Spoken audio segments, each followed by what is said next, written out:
Hey folks, you know what's a pain in the butt? Dog hair. In the car, in the carpet.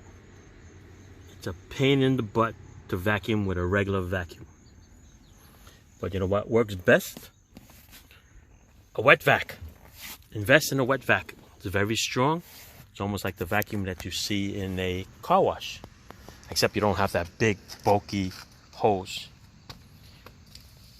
So a Wet Vac also has a big, bulky hose. But check this out. It has an adapter. And it goes down to a more manageable type of hose. And it has all these attachments to it. Ridgid makes it over at Home Depot.